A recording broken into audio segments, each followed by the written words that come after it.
It's the law of balance in the universe. After a weak draft, there's always a talent-loaded one. The 2025 draft class looks deeper than any of the last few years, but it's true that one player is getting more praise than the rest. Cooper Flagg, the forward who will play at Duke this year, is making all the front pages. He's being hyped as the new generational player. And while that may be true, there are other players in the class who deserve recognition as well. Now, I have no doubt that one of these players who will be poised to take one of the top positions in the draft is Dylan Harper. The combo guard who will play next season at Rutgers is a completely special player. In some ways, he's one of the most modern profiles to be found in the entire prospect pool. But what makes him special is that, in a way, he's also a vintage player who looks like he belongs in another era. So, how good is Dylan Harper actually? Let's talk about it. Yep, we're talking about one of those cases. Dylan Harper isn't just any name. NBA fans know exactly who he is. Why? Because his dad is none other than Ron Harper, a guy any Hoops fan from the 90s will remember.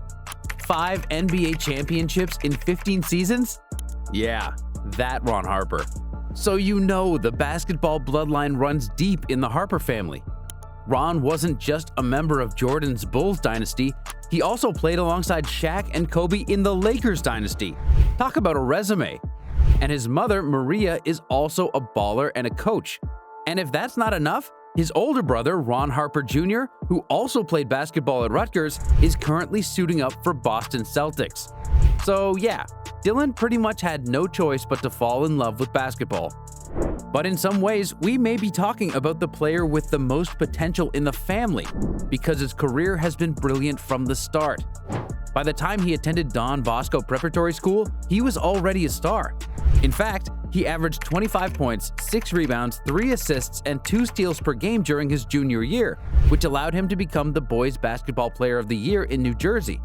Months later, as a senior, he not only led his team to an impressive record of 29 wins and 3 losses, but also managed to win the NJSIAA Non-Public A State Championship. So you could say that Dylan had a dream high school career, and the scouts, moreover, knew it. Harper was immediately recognized as a stud for pro basketball. Rivals, 24/7 Sports, and ESPN gave the prospect a 5-star rating. On top of that, ESPN gave him a 95 grade. In all these agencies, Dylan was one of the top 3 players in the entire country, and his future in the NBA at this point was practically secured. That's where we come to the present day. Harper, as I said, is going to start his first and probably only season in Division I this year, and everyone expects the guard to have a standout year. Plus, he's not going to be alone, because Ace Bailey, a forward who's also destined to fill one of the top picks in the 2025 NBA draft, is going to share the court with Dylan at Rutgers, forming what is practically for sure the duo with the most potential in all of NCAA basketball. But why is Dylan Harper such a special prospect? Why is his game a mix of vintage and modern? And what teams in the league could use a player with his characteristics? Well, let's start with the first question. Most improved player on the team. Found the cutting Harper. Dylan Harper with the block to start the second quarter. And the 3 at the other end. Mensah, the rebound. And Harper flips it in. Dylan Harper is special for many reasons, but one of them is that we don't even know what position he'll play at the next level. His profile is completely hybrid. At 6'6", he's a player who in the modern league should be a wing. However, he's listed as a guard. In fact, a combo guard seems the most accurate definition for his game. His 6'10" wingspan is very valuable for a guard. While not being an outrageous wingspan, it does allow him to have a pretty impressive frame relative to the average guard he'll face in the league. So size shouldn't be an issue at all for Dylan. However, if there's one thing that makes Harper really special, it is, of course, his skill set. Despite having good size, Dylan is far from being considered an elite athlete. He doesn't have the leaping ability of players from this past draft, such as Ron Holland or Modest Buzelis. Nor does he have the explosiveness that Stephon Castle or the surprising Dalton Knecht showed at the Combine. Nor does he have the pure speed of prospects like Devin Carter or Isaiah Collier. He's far from a difference maker in this regard. But like any player who doesn't rely on his athleticism, Harper makes up for it with his incredible talent. He's a player who's capable of running the entire offense. He's one of those phenotypes that's able to produce on every play with the ball in his hands. And it's all due to his incredible vision. Harper's not only able to change the pace at will with his ball handling, court vision, and real-time understanding of what's happening on the court, he's also an unselfish player who's always making good decisions to produce for his teammates. Despite his great usage, having taken on great offensive responsibilities on every team he's been a part of, Dylan has committed very few turnovers. In the Nike EYBL, he was the player with the second best assist-to-turnover ratio of the entire tournament. And at the Under-19 World Cup in 2023, he averaged 3 assists and 0.4 turnovers per game. In other words, Harper is an elite passer with the potential to become a floor general at the next level. But thinking about it, floor generals aren't that trendy in the NBA, are they? Or at least pass-first floor generals. There are no more players like Rajon Rondo, able to set up the offense with his court vision. Now, the players who play this role are usually players with enormous offensive talent who are also capable of scoring. Look at LeBron, Harden, Luka, Giannis. Yes, they're all the primary ball handlers for much of their team's offensive possessions, but they're also the first offensive option for each franchise. That's why Dylan is such a unique player. While his assist numbers may not have been highly spectacular during his high school career, his skills and understanding of the game suggest that he could develop into such a player. But what sets Dylan apart from other pass-first guards that have failed in the last decade like Michael Carter-Williams or Kendall Marshall is that he's also a great scorer. Harper is efficient, has good shot selection, and has a great IQ to go to his spots. Despite not being a great athlete, he's a good slasher.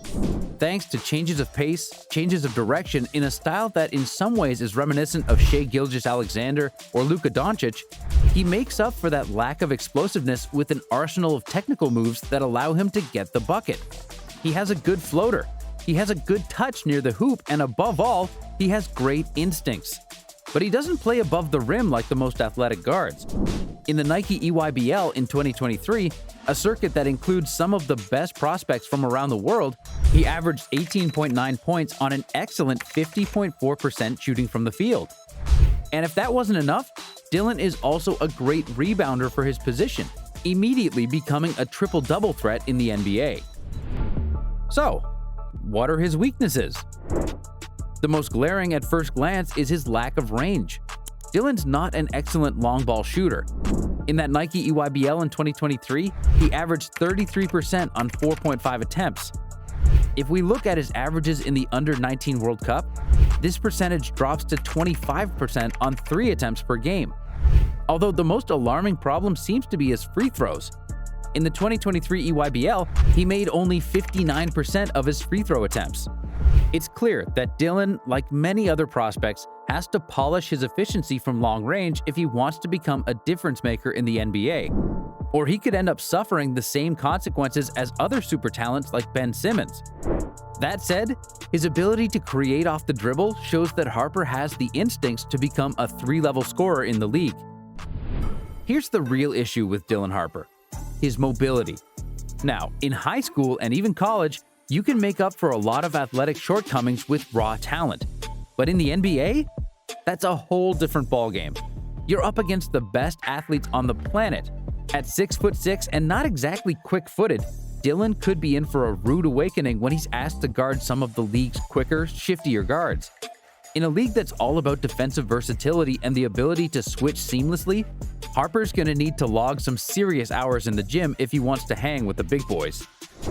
Alright, we know what Dylan Harper brings to the table, but now the million-dollar question is, who's gonna snatch him up on draft night? Or better yet, who wouldn't want him? Seriously, when you look at next year's lottery teams, just about everybody could use a guy like Dylan. The only team that might not be a great fit? The Pistons. But honestly, outside of Detroit, it's hard to imagine a team that wouldn't be lining up to draft him. Interestingly, Dylan's game is actually a lot like someone the Pistons already have. And we're not talking about just anyone. We're talking about their franchise guy, Cade Cunningham. Both of these guys have that well-rounded, do-it-all skill set, so you could see some overlap there. But after Detroit, Utah, Washington, Charlotte, the list goes on. It's tough to find a team where Dylan wouldn't be a perfect fit. Even though we're still 9 months out from the draft, you better believe the buzz is about to start building once these prospects hit the court, whether it's in college, private programs, or overseas.